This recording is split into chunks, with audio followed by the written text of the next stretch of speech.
Drop it like it's my home studio's Wi-Fi connection.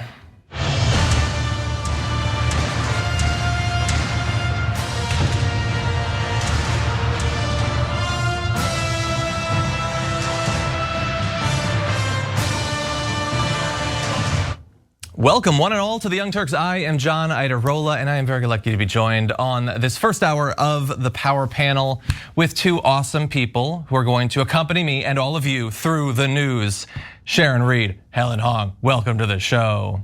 Hi. Hi. Great to have you here. Everyone I'm sure is already familiar with you, but in case they are not, Sharon is a contributor to TYT Sports. Helen is of course both a comedian, actress, and also, I have to be very careful every time I pronounce this, host of the Go Fact Yourself podcast. I don't want to get in trouble. Very good. But very glad to have you here. Thank you. The drop it message was an allusion to the fact that my internet at home is very spotty. And so I get to return to the studio a little bit early. I was supposed to be back on Monday, but now I'm back surrounded by the walls and these fine people. Great to see you all again. Thank you everyone. And thank you to both of you for being here. It's like exciting to be back in like the swing of things. How have you all been? Probably more well-rested than you, because you're a new dad and you've got an infant at home, right? So you're just all you want to do is sleep. I do. She's a pretty good one though. She already sleeps through the night, so I can't complain too much. Whoa. Knock on wood and crib. It's not gonna last. It's not gonna last. I was gonna ask you how your new boss is. Apparently she's sleeping well. She's pretty awesome. You know, when the sun's out, she doesn't really like sleeping so much, but as soon as the sun goes down, she's pretty good, so I can't complain too much. That's awesome. So we've got that going for us. We also have a lot of interesting and important news, sometimes both at once, but not always. I'll leave you to decide which is which. But with that, why don't we jump into this? Special counsel Robert Hur is not expected to be putting forward any charges coming from the investigation into the President Joe Biden area of the classified documents investigation. Very different from some other classified documents investigations we've talked about on the show. If you're not familiar with this and why the president might have had charges coming his way, well, with the cooperation of Biden's personal legal team, the FBI searched the Penn Biden Center shortly after November 2nd of last year. That was when Biden aides found classified material there and surrendered it to the National Archives. Agents later went and searched Biden's homes, where they turned up further classified documents. Now, in the wake of that, and at this point we already had Donald Trump's classified documents and former Vice President Mike Pence's classified documents, there was a lot of special counseling going on. So they decided, fair is fair, we're gonna have a special counsel that investigates the president as well.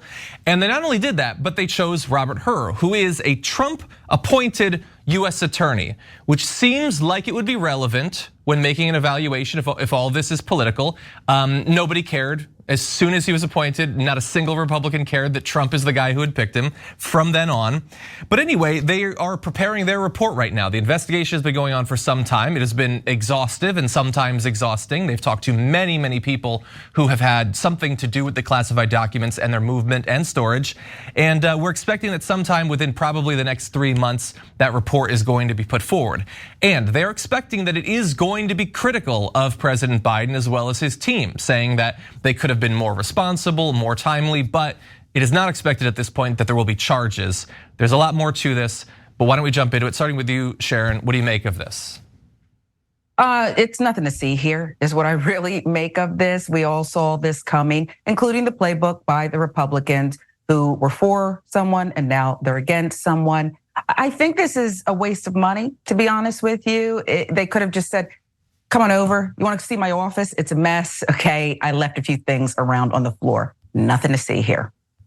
Helen? Totally agree. It was a waste of money. But my favorite part is, Trump's reaction to it, which is like, what? We did what? Why did I get charged and he doesn't get charged? Which is ridiculous because as we all know, Joe Biden is, an ancient man who probably it was probably like the equivalent of toilet paper stuck to the bottom of his shoe. Like he just had a classified document stuck to the bottom of his shoe, and he got home and he was like, "Oh, what's this?" Like he's just kind of this bumbling old man who was like, how did this get here? I don't even know. Whereas Donald Trump's situation was clearly orchestrated and planned, and boxes and boxes and boxes of documents stored in like the bathroom at Mar-a-Lago, as opposed to Joe Biden being like, I guess somehow this ended up stuck to the bottom of my shoe. So, I mean, come on, like. Yeah, and in terms ridiculous. of imagery, of course, you referenced things stuck to the bottom of the shoe, which is something that did happen to Donald Trump once, very notably, while he's walking to his plane. But like the imagery coming out of these two cases is that Donald Trump had them stored next to his toilet. And thanks to Donald Trump, we know that Biden had them stored next to his Corvette. Way to make yourself look like the weirdo of the two. I'm not saying having classified documents in your garage is a good thing or necessarily a good look, but if I had to choose from the two, I think I know which I would choose of those. So anyway, this is, as I've alluded to, an early leak, and we've still got several months. And look, who knows? Maybe the leak is wrong. There were multiple sources that spoke to CNN, but it could be that something changes. It could also be that, based on reaction to this, and we're gonna give you the reaction of some Republicans who are not happy about this leak, that maybe they modify, the report, but I can't imagine they'd go to the point of actually pushing for charges. And as we're gonna get into, there was just, like we can talk about the scenario of where the documents were held, but more importantly, the process of getting the documents back was so different between Joe Biden and Donald Trump that unless you are 100% willfully blinded by partisanship, by tribalism, I don't know how you can expect that they should both suffer the same consequences when they didn't do the same thing.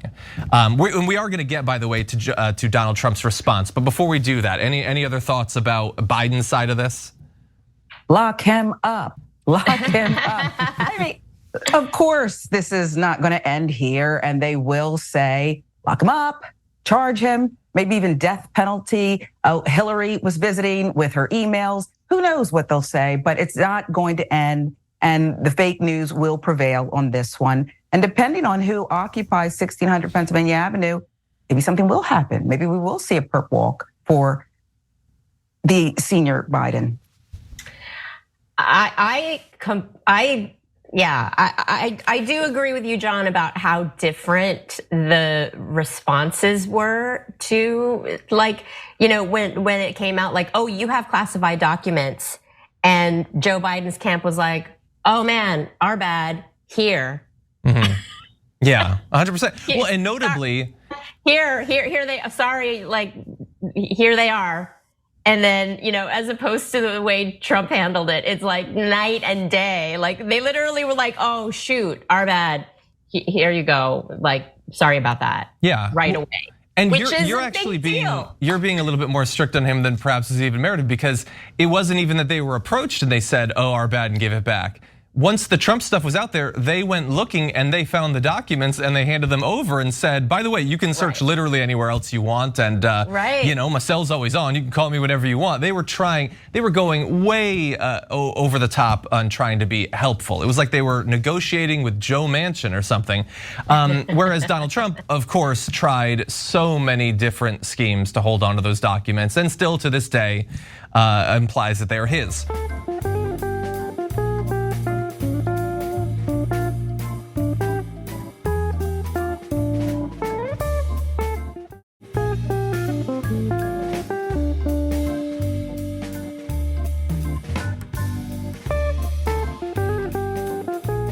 But if we're talking about Donald Trump, we should at least allow him to respond, since he is facing charges in this area amongst the many other charges he's facing. So this morning, Donald Trump responded to the news about the lack of charges coming Joe Biden's way in the classified documents case, saying, wow, fake news CNN through a leak through the Department of Injustice, see what I did there, has just reported that no charges will be filed in the much bigger than mine crooked Joe Biden documents case. We are living in a very corrupt country. And I feel like that really says everything. I feel like it says everything about the documents, and if you read between the parentheses, it might say even more than that. But he decided to double and triple down, truthing prosecutorial misconduct and selective prosecution, which I don't even think is inaccurate. But like, yeah, you select who you prosecute based on the crimes they committed. You don't just prosecute everyone. Like, you did the bad thing. I shouldn't be prosecuted for that. You'll notice that they're also not prosecuting Joe Biden for the crimes of the Trump organization or trying to overthrow the government or that sort of thing. Like, you did those things. He did a much smaller version of it and was tripping over himself, not just because of his advanced age, but also because he wanted to be helpful. Whereas you were hiding documents and flying them across the country and handing some over and then keeping the rest back and then trying to get your lackeys to do your dirty work and hiding them in different places. Like, it is such a different case. I get that he has to performatively freak out, but I think that reasonable people understand the difference. First of all, I gotta say, John, that your Trump impression is so good that I was having a PTSD moment. I was just like, oh God, is he really here? Thank you. So thank you, and no thank you for that.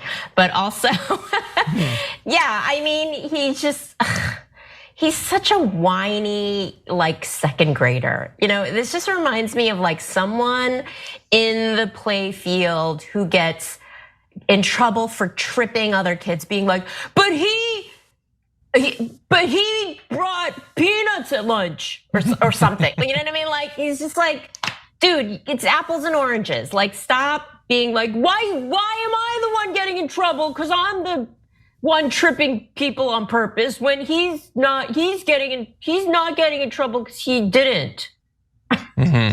Yeah, it's apples and peanuts in that way, Sharon. I agree. And it said that the White House declined, of course, to comment on this. And I just started thinking, I wonder if there's ever been a time where Donald Trump was asked for a comment and he declined, or if there's ever been a time where he hasn't just volunteered to say something ridiculous and stupid. These were enough of an investigation. Hunter Biden was even, I'm surprised he didn't bring that up. Hunter Biden was even talked to about the documents. And it was like, I didn't even live there. I just used it on my driver's license. So it's going to be what it's going to be. Yeah. They in total interviewed about 100 aides, colleagues, and family members, including, as you said, Hunter Biden. They did a 2-day interview with the president. Like, 100 people. It's, wow. What was the second day? Sharon, you're so right. This is such a freaking waste of money. You know what I mean? Like, and it's like, we don't have this money. Like, we need this money. There's there's a billion things that we could have used this money for that was more useful than spending all this time and effort and taxpayer dollars. Yeah. Being like, so where were you when we found the one rando document under his shoe? And by the way, look, we're gonna get to a little bit more of people freaking out, but it's just like you're saying, you're pointing out that it seems unnecessary that so much time and attention and money should be put into this, but also like none of this had to be anything. Like, Donald Trump easily could have just complied. 3 months, 6 months, a year after leaving office, he could have just shipped the documents back and that would have been it. I know that this is gonna blow the mind of the MAGA world, but the FBI was not like champing at the bit to raid Mar-a-Lago. That is politically dangerous in the country that we live in. So he easily could have gotten out of this. And if anything, like, we've made the point from the beginning, I can only speak for myself, that of all the different things he's being accused of, like, even though he has done way more than Biden, this is not as significant a thing as some of the fraud, let alone trying to overturn the election or blackmail Ukraine or whatever. Those are worse things. We didn't need this. Like, this is not Trump derangement syndrome. This is self-destructive behavior from a person who is so arrogant and stupid and short-sighted and unable to, admit when he's wrong, that he opts into prosecutions that he really doesn't need, considering all the other things he's being accused of. So it's so needless. And if I was a member of the MAGA base, I would be so frustrated with him, with all the things that I want you to accomplish. Like, there's whole marginalized communities you could be wiping out, and instead you decide to own goal on this, dude. It's embarrassing. But that said, before we get into more commentary, I want to give you a little bit more of the reactions from the right. So why don't we launch into Sean Hannity responding to this? According to media leaks, Joe Biden, he's going to get off scot-free. Listen to this. On the classified document case that is now about to come to a close, Joe Biden's own DOJ will not charge him with anything, apparently. That's not a surprise. We know that they have been politicized and weaponized. But guess why? Because his name is not Trump. It's not, a conservative.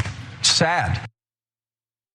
Charges against Hunter Biden, just as a reminder. And also, what about her's name? Her, the Trump appointed special counsel. Again, it would be one thing if there was a person on the right, be it a Sean Hannity or whoever, in the establishment right or the independent right, which is the exact same thing, who would go through all of what we would list as evidence of what makes these cases different. So Donald Trump spent 18 months trying to avoid giving them back. He'd give some back and he'd keep the rest and he'd lie and he didn't want to give the footage and all of the stuff that he did. And then Biden going out of his way to try to give the documents back and being super helpful and all that.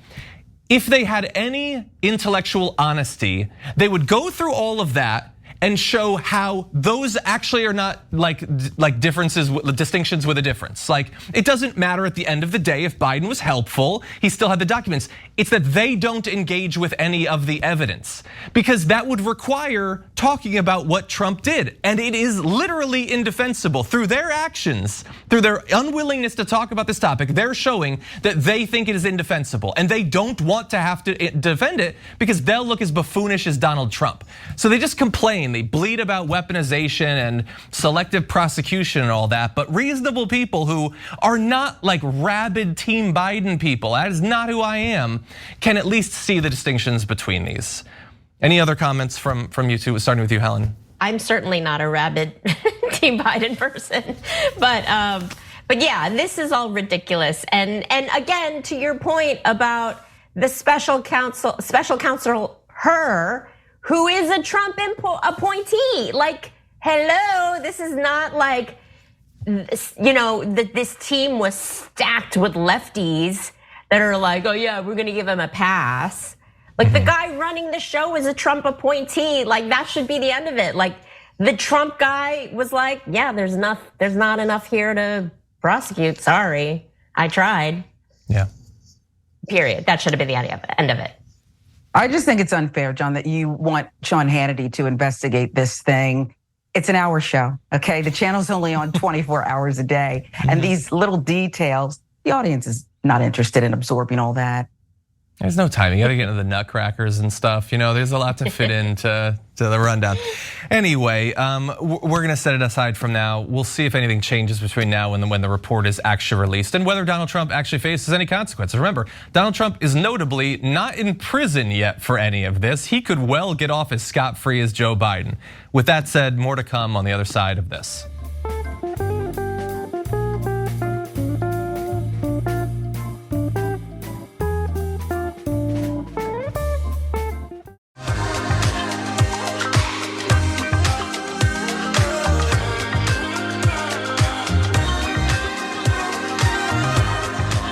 Welcome back, one and all, the first hour of the Power Panel with me, John, Helen, and Sharon.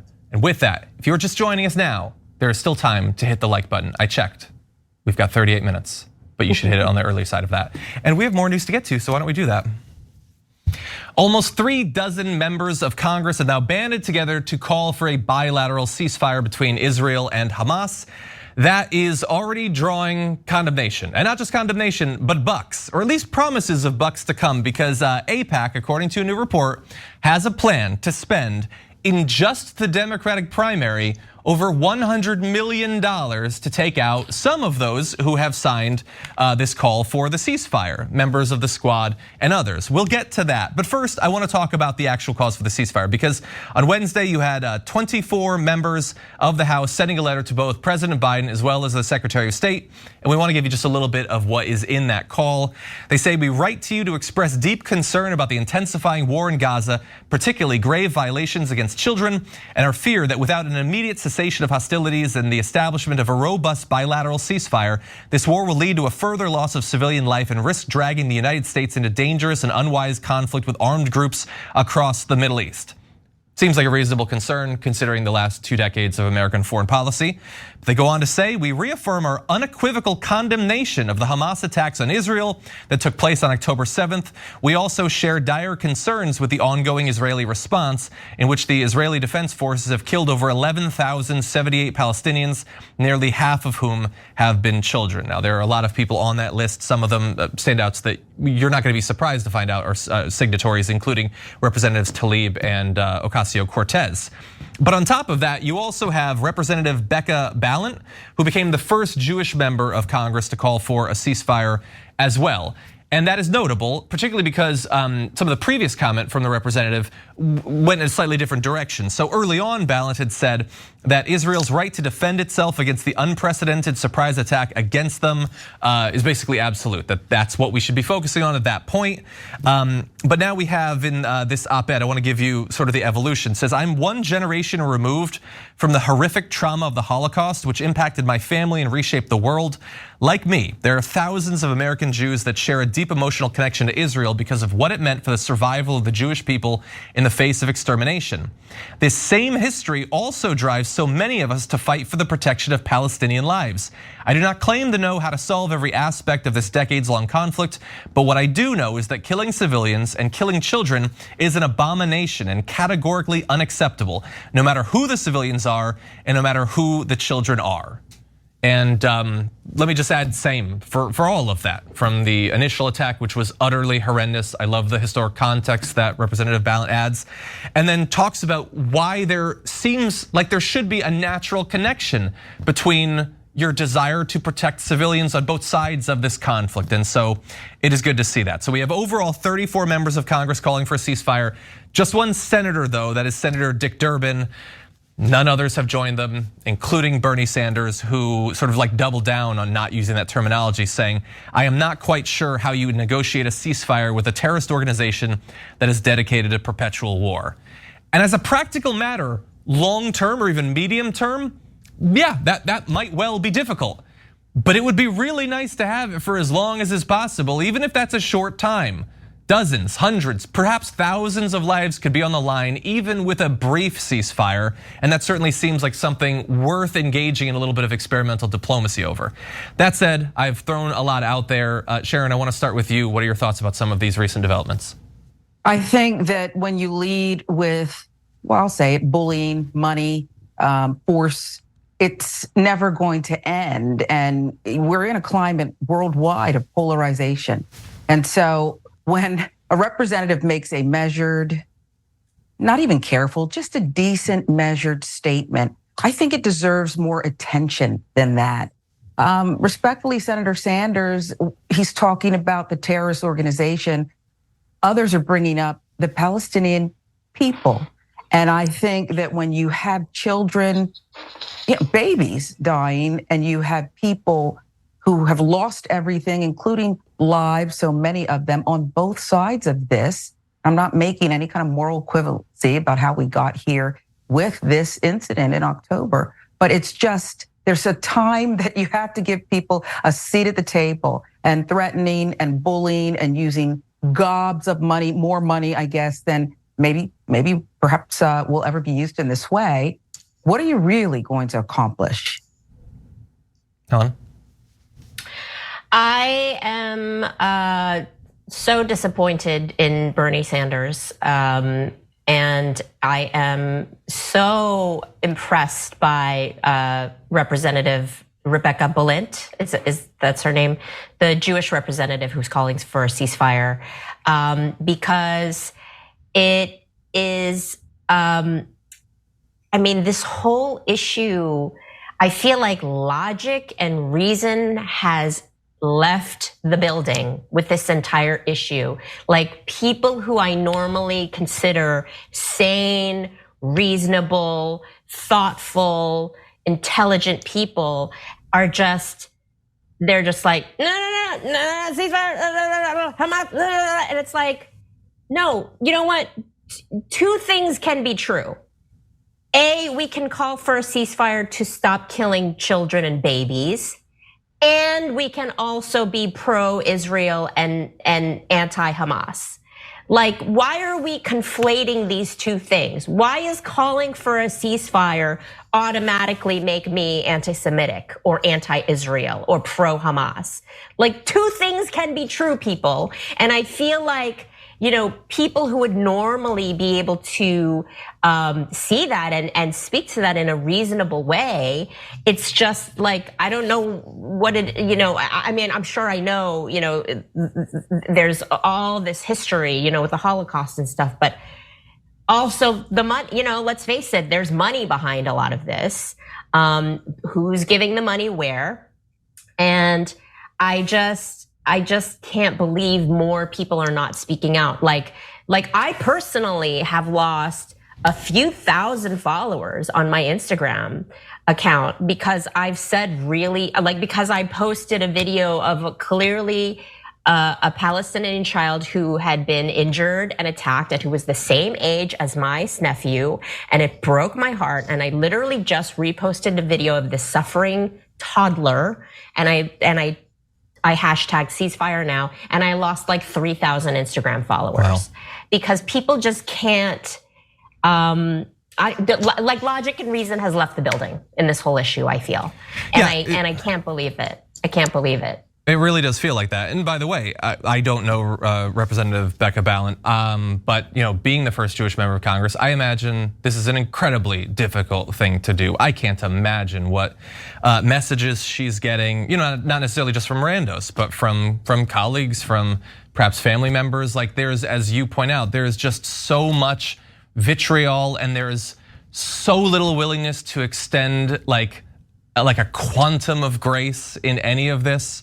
I was reading a Reddit discussion of the DNC protest, and there were so many people willing to just say, they're doing that. They're calling for the ceasefire because they hate Jewish people and they want them all dead.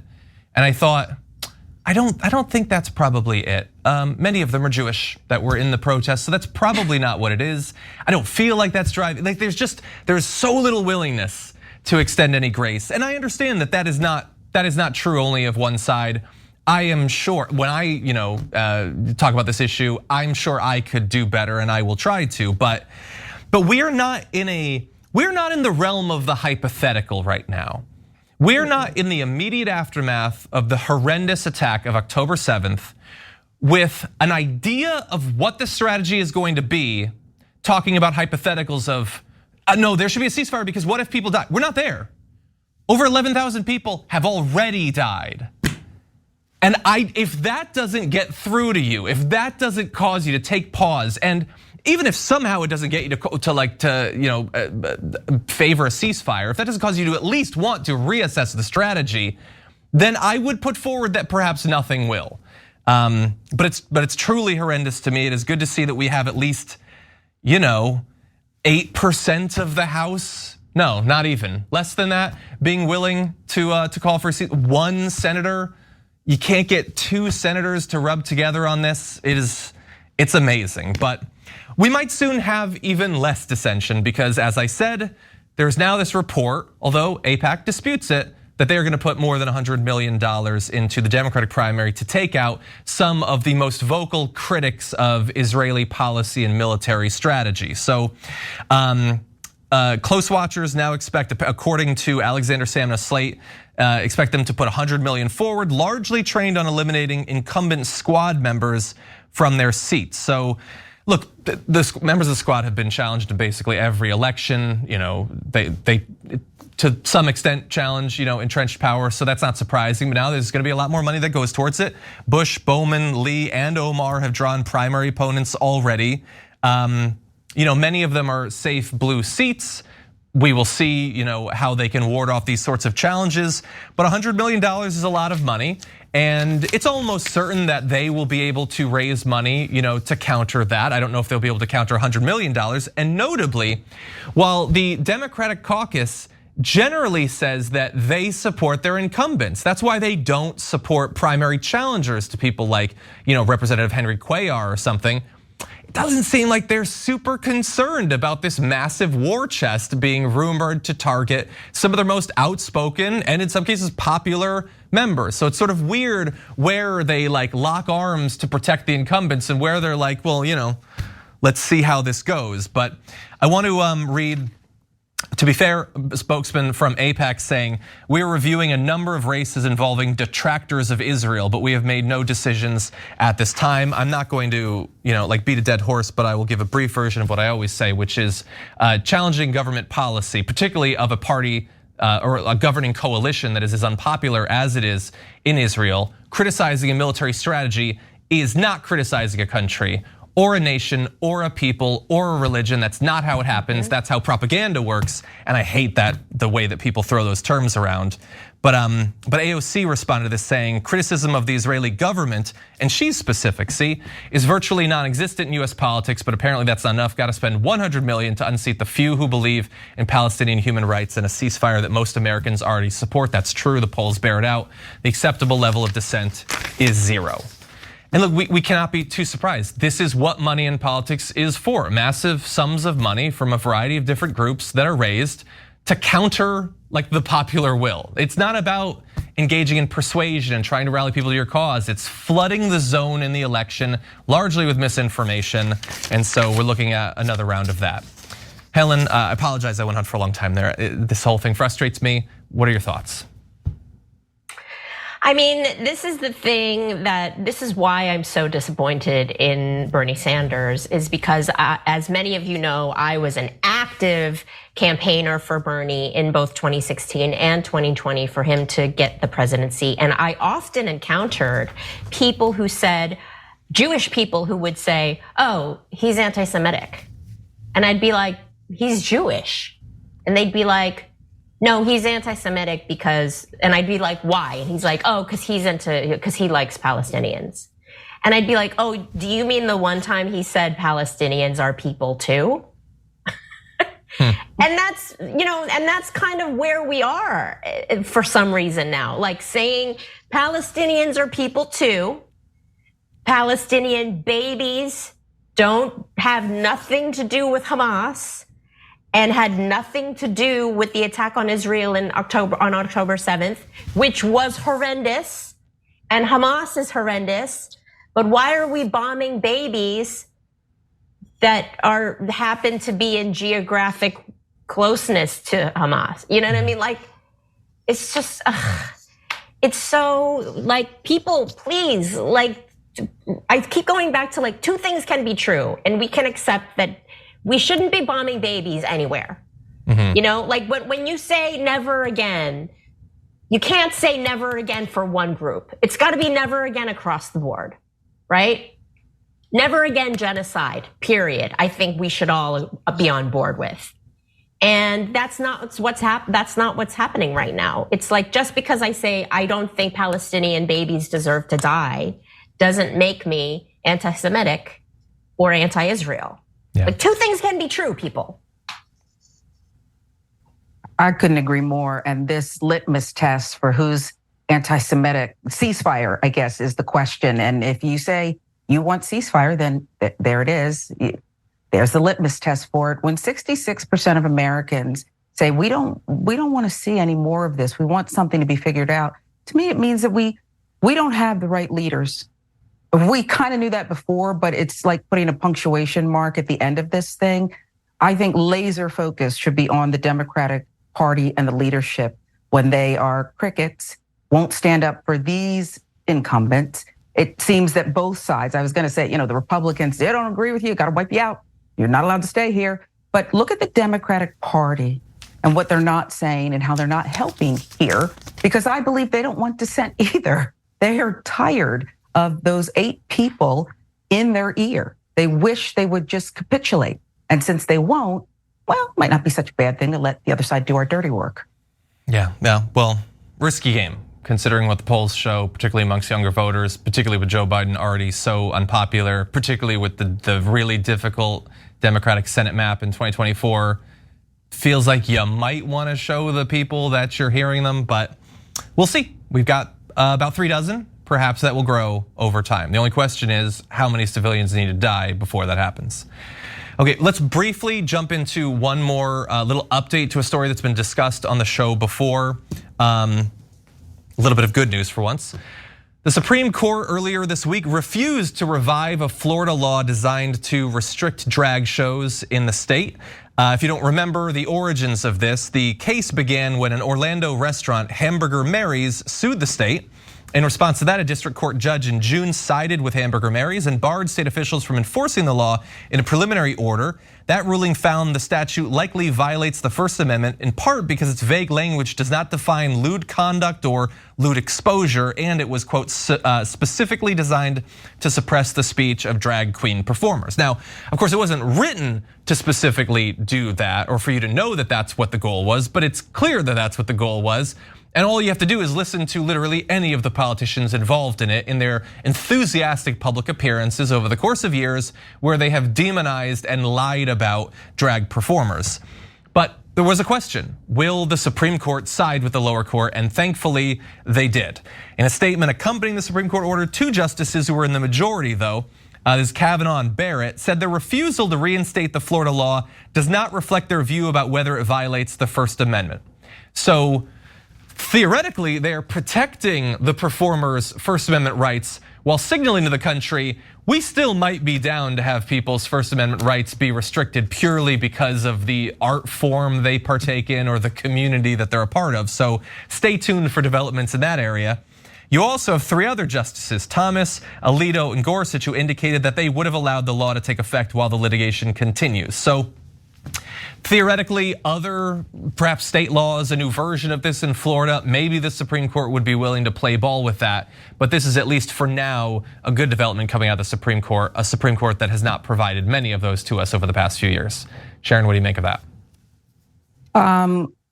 You're right. It is a good thing that's come out of this body, okay? Not their ethics stuff, but perhaps this. But I also think that you read there some things that are causing confusion, because what is next from the Supreme Court, and would that law cover, say, Lauren Boebert watching Beetlejuice with her boyfriend and acting a fool? It's like, where's that line? Where's that line for all of us? And they want to script it and draw it based on their own personal lives, but then they color outside the line. So I don't know. I just hear a lot of confusion, even in a decision that in this case I like. Helen? I was gonna go so far as to give us a slow clap for the Supreme Court, but just one. A literal slow clap. Just one. Because there it is. Like you said, it's good news for now. It's like limited good news for now, but of course, Amy Coney Barrett and freaking frat boy Kavanaugh had to jump in and be like, "But we still hate drag queens, though." We reserve the right to hate them enthusiastically in the future. Yeah. Look. The Supreme Court is not great. That much is clear, and God only knows on any given day what they're going to do. But it could get worse, and there's the sort of like the little movements indicating that they might be, again, willing to play ball. Glad that this was knocked down, particularly in a context like, I don't want to run through all the hypocrisies, but it just is absurd that we live at a time where, man, the Republicans never stop talking about how much they hate cancel culture and how they think that, why are you saying I'm politically incorrect? They're saying these people's politics is incorrect. Also, their sexuality, their orientation, their existence is incorrect, and they need to be canceled. Not in a colloquial sense, like it's so often used, where being canceled means that somebody like insulted you on Twitter. No, actually canceled by the government, shut down through the force of law. They do that, and they wipe out speech, and then they go back to saying that they're free speech warriors. It's utterly absurd. I don't know why it's not breaking through more, how little any of that ever actually meant to them, but at least the Supreme Court in this case isn't on their side. Now, with that said, we do have to take our second break of the show, but you're gonna wanna come back because Marjorie Greene wrote a book, and the initial reviews are in. We'll have that for you and more after this.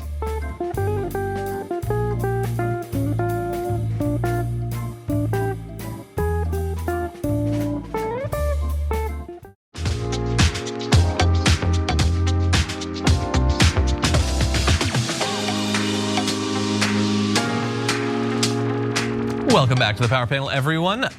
What you heard there was another one of the mashups that Bart puts together, and he put it together for fun, the Kavanaugh, I like beer, but it's also a reminder, it's crazy that he's on the Supreme Court. Like, it's been normalized, he's been on there for a while, but he has no place on the Supreme Court. He's a reprehensible human being, and it's a national embarrassment that he remains on there to this day. But anyway, speaking of national embarrassments, let's talk about the news, starting with this.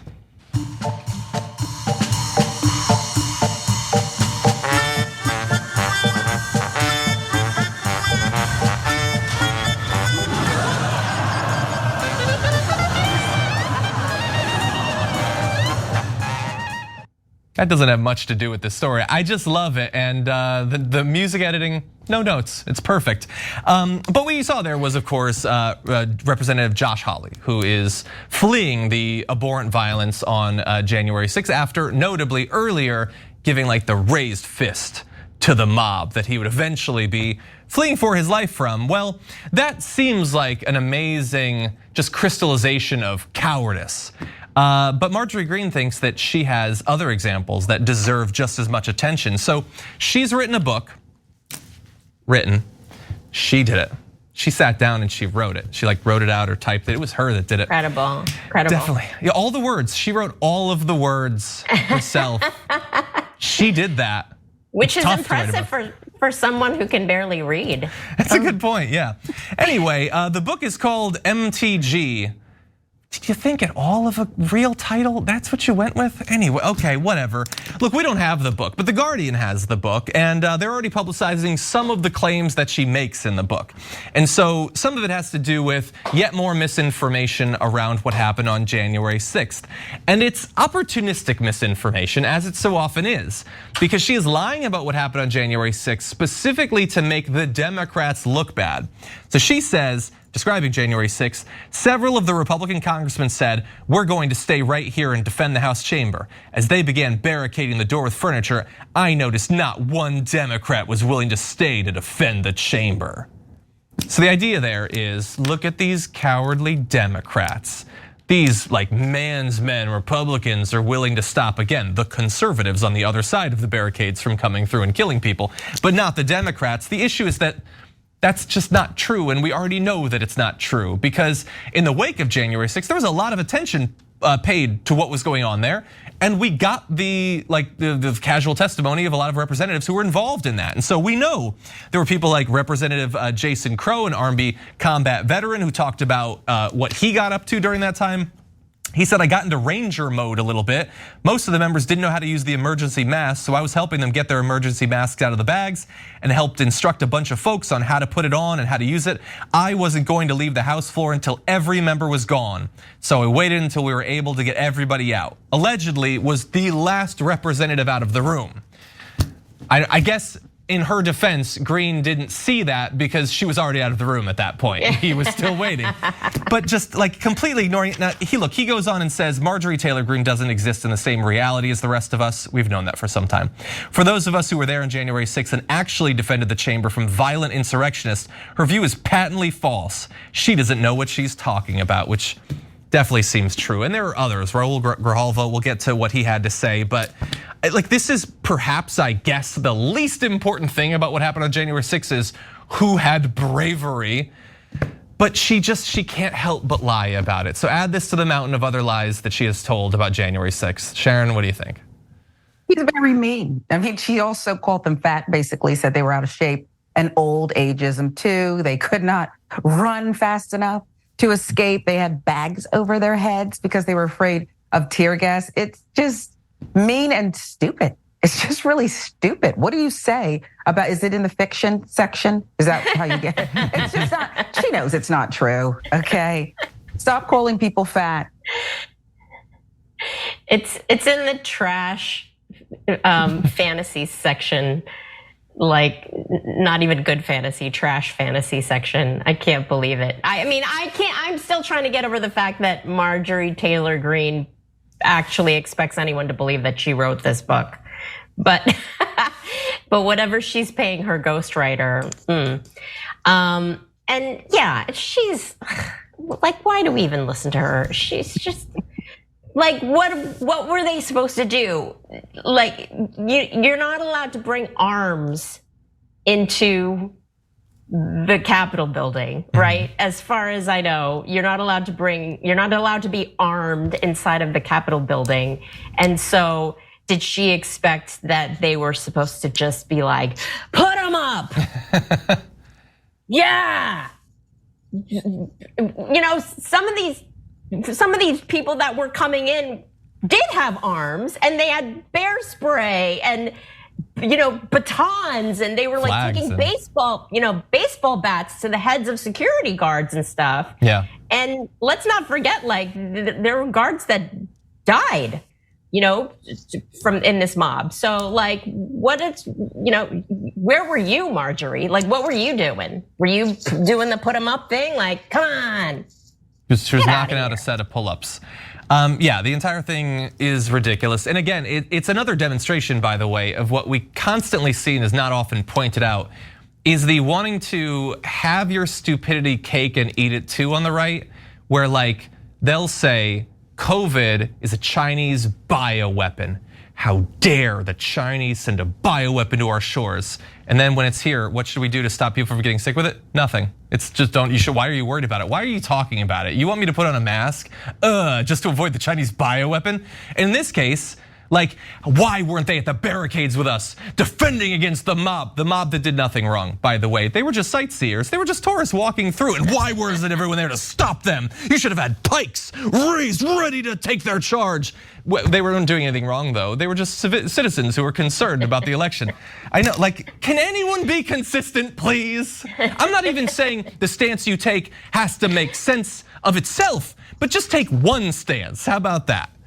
Anyway, the mockery of the Democrats continues. She says many of the Democrats obligingly put their gas masks on, and some were lying on the floor, hysterical, describing a chamber in complete and utter disarray. Maybe they were on the ground because they were worried about being shot by one of these right-wingers, maybe. And also, she's not specific here, but I detect a note of, like, she hates masks so much in the pandemic that she's mocking people for putting gas masks that they were ordered to put on. Are all masks bad now? They could have used a bioweapon. If there's a plane going down with Marjorie Taylor Greene on it and the oxygen mask drops, she's gonna be like, you know what? No, thank you. Masks, never, hashtag never again with the masks. Just with the last gasp of oxygen in her lungs, don't tread on me. As everyone else is just like, I hope the turbulence doesn't last. I can't breathe. Yeah. Anyway, okay, look, the entire thing is ridiculous. I haven't seen this compilation. Can we play D3? I'm just curious what you guys put together on this. They were screaming, they're so proud of her.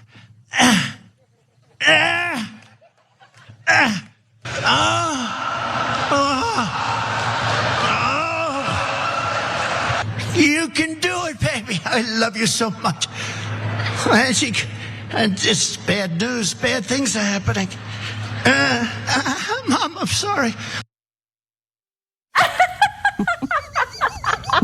Was that Marjorie Taylor That was Greene Marjorie, working yeah. out? Whoa, okay, somebody needs to teach this girl some form, because her form, like, I don't know a lot about CrossFit or that, like, but I know, even I know enough that she was doing everything wrong. And girl, you're gonna hurt yourself. Yes, she is. Like, you are gonna hurt yourself. You're Helen, gonna pull something. You are not doing it right. I don't want you to be And attacked that's by the gymnastics. CrossFitters out there, because the CrossFitters are a devoted group. And I will say, I don't know much about CrossFit. I'm told that they think that's the correct way to do it. I also have seen injury statistics for people in CrossFit, so. I think CrossFitters, please back me up. She is not doing this right. Nah, she's not doing throw it her right. back. I'm not gonna get involved in this, okay? I don't cross CrossFitters or Swifties. Those are the two groups that I don't mess with. Okay, I wanna show one more graphic, but can we show the last graphic of this? Because the book is not even available yet, but already people have hit the Barnes and Noble reviews and they're not fans. And if you just wanna have fun for a little bit, you should read some of the reviews. It's possible some of them got early review copies. but the comments are funny. So go check that out. It's MTG on Barnes & Noble.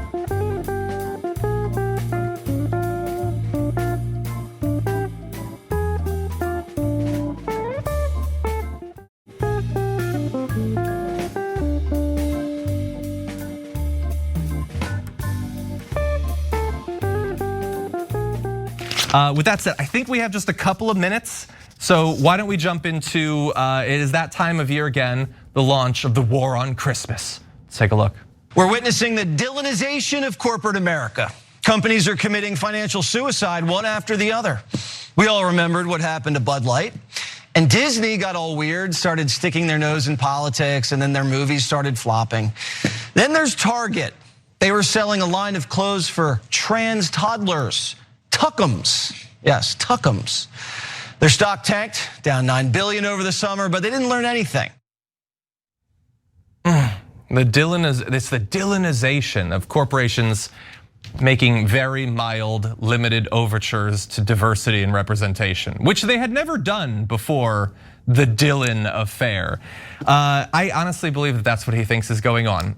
But look, they're super excited over at Fox for the continued culture wars that they engage in. Again, these conservatives who will do one segment on how people need to stop critiquing others' speech and they need to let people just be politically incorrect if they want to be. Then they immediately transfer over to how dare a corporation sell a thing.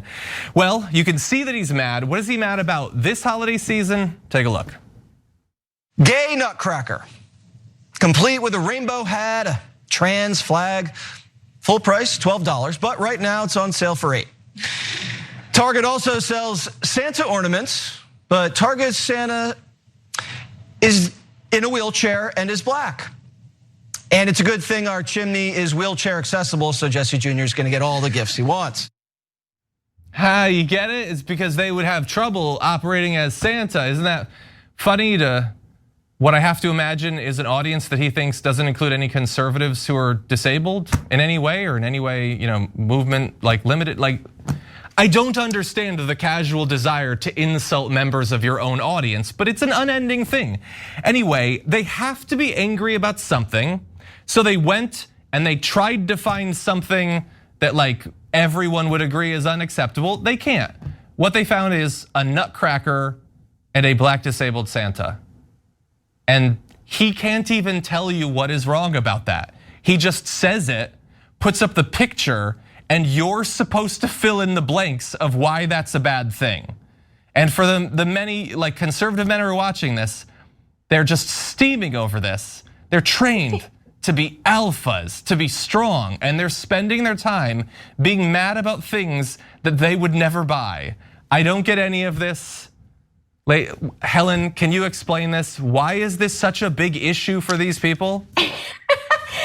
My favorite part about that is that he put up the picture of the gay nutcracker, but there was one gay nutcracker next to like clearly a stack of not gay nutcrackers. So he's mad that they're offering one goddamn gay nutcracker amongst this sea of straight nutcrackers. And I'm twisted about it. You know what? My nuts feel cracked about this. It's like, yeah, dude, just don't buy, just go turn around and look at the pillows. There's plenty of straight pillows. Like, what are you talking about? Like underneath, I'm sure directly next to this pile of black Santas in wheelchairs, there was a much bigger pile of white Santas standing up who were fully able-bodied that he did not want to juxtapose in the photo. Like, it's like, dude, let's literally show us the whole picture. You're not showing us the whole picture. And why does anybody care? Just literally turn to the right and there will be an able-bodied white Santa for you to buy. Literally anywhere else. Anywhere else, there will be plenty of able-bodied white Santas. This is the one section in one aisle of a black Santa in a wheelchair. And we can't have this. We can't have this. I'm sorry. Yeah, I agree. And if there is only one gay nutcracker, I'm mad about that. I don't know a gay nutcracker that wants to be alone over the holidays, okay? I think it's just so pathetic to put on Target and these other companies as if they're trying to push this moral agenda. It could be that they just want to make money from groups who have been underserved, okay? I grew up, and now I'm dating myself, where it was a little hard to find Black Barbie dolls, okay? We couldn't get them at every store. Once they got them, we bought all of them. It could just be that the companies want to make money and serve more consumers than just the straight white nutcracker. I could be wrong, okay? I'm a terrible businesswoman, but that's my thought. Yeah, I think the only like gay agenda they're pursuing with that nutcracker is their desire to have your $12 or $8 now. I think they want to have that. I get that that's what the job is. That is what Jesse Waters and all the rest have signed up for. They didn't put that on the rundown. Some Fox producer went to Target and just looked for something to be mad about, and now they need to performatively pretend that it bothers them, that it's there. But it's so weird. I don't understand the weakness. I don't understand why these people who, and Jesse Waters is a white male like me, we have never had difficulty in finding people, characters like us reflected everywhere we look. Why it bothers you so much that not 100% are exactly like you. Why it ruins your day that a woman is starring in a movie or a person of color is included in a thing. Why is it that you have, after a lifetime of having the world catered specifically to you, you can't take just a little bit of that being given to other people? You've enjoyed it. It is clear how important representation is to you. So why do you not understand why it's important to other people? It is core to your worldview, but you don't think anyone else should care about it like you. And even diversity in pursuit of celebrating a family holiday together. This is not some subversive thing. This is Christmas. This is Santa. This is tradition. This is like linked like a lot of time to Christianity. Like, why is that not enough of that for them at this point? I will literally never understand the performative weakness of these people. Any final thoughts? You're missing the point. Santa is white, okay? That's what they would tell you, okay? Yes, Megyn Kelly. Jesse Waters, if you go out today to literally any store and have trouble finding a white, able-bodied Santa ornament, I will give you not just $8, I will give you $12. Like, I will pay the full price of that gay nutcracker for you. I will buy it off of you. If you have any trouble at all in any store finding a white, able-bodied Santa ornament, I will give you $12. And that is a guarantee. You can take that to the Target. Anyway, that is unfortunately all the time we have for the first hour. I would love to keep talking with you both, but unfortunately that's all the time we have. Before we close though, starting with you, Sharon, where can people see more of your work? PYT Sports, I'm honored to be a part of it. I also have a show on In the Black Network, so I hope you'll check it out. Nice, and Helen? I'm performing at the Laugh Factory in Covina, California, November 26th. That's the Sunday after Thanksgiving. So if you're in the Covina area, come see me. I'm also going to be in the Bay Area New Year's Eve. Nice. Sunnyvale and Cupertino. If you're in that area, come New Year's Eve weekend, see me there. Thank you. Great to do the show with both of you. And for all of you out there, there's a whole nother hour coming up, so don't go anywhere. We'll be right back.